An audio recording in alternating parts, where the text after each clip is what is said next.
Yeah, I think it's very feasible to go ahead and have rain catchment across the city and collect the water for potable and non-potable uses. That increases our security for water, decreases the amount of disruptions that are possible, and as you mentioned, with the erratic climate change, collecting water in our watersheds and storing it in dams and behind reservoirs may not be economically feasible and may not even be practical due to fluctuations in rain, increased strength of storm events really can hurt an infrastructure that's quite far-flung. For example, San Francisco has a rain catchment system that's like 187 miles long that extends all the way up to Hetch Hetchy. There's a lot of variables between here and there that can go wrong.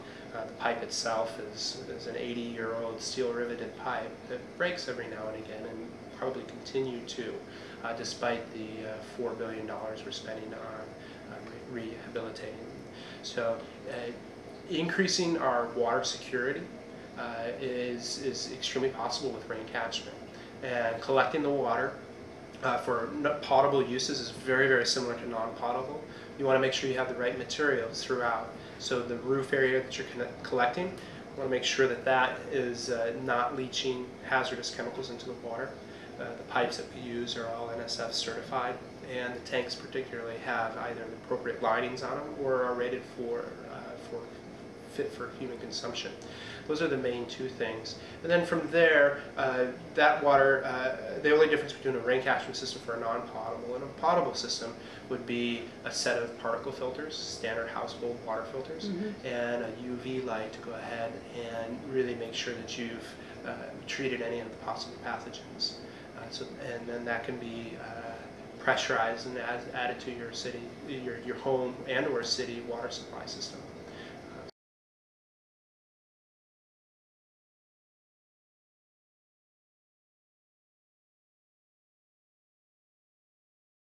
I think there's three things we really need to do. One is we need to help our regulators understand that there's an existing problem with the infrastructure as is.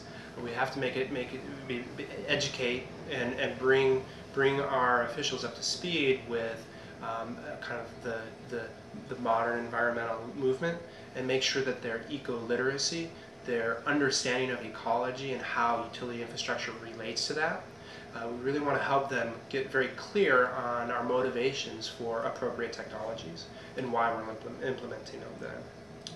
The second thing would be a cost-benefit analysis. So when this Public Utilities Commission official starts to understand that if we are able to retain stormwater, and by having barrels underneath rainwater downspouts, by having pervious areas in our lawns and driveways and on our streets that we can retain and really retard the peak discharge, then we're significantly reducing the amount of infrastructure required to stop flooding in some of the flat areas of our city.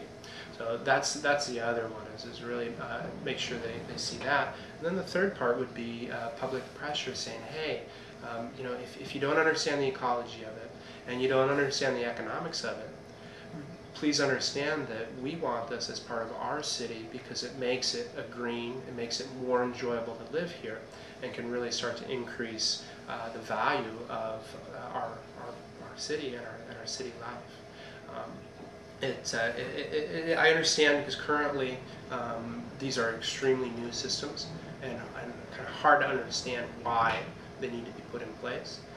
But when we start to really look across the cities and see how life would change if there was a large number of these systems installed, not just some fringe developer that wants to greenwash it. No, this is a serious implementation of appropriate technology or decentralized system within our city can really change how our utilities function, and both in cost savings, increase to the environment, and benefiting our quality of life here in the city. When we talk about rain catchment, we want to remember that just like a healthy ecosystem or a healthy society, diversity is the most important part. So a rain catchment system is just one of the small, or one of the appropriate technologies that we need to be using to create a sustainable municipal infrastructure.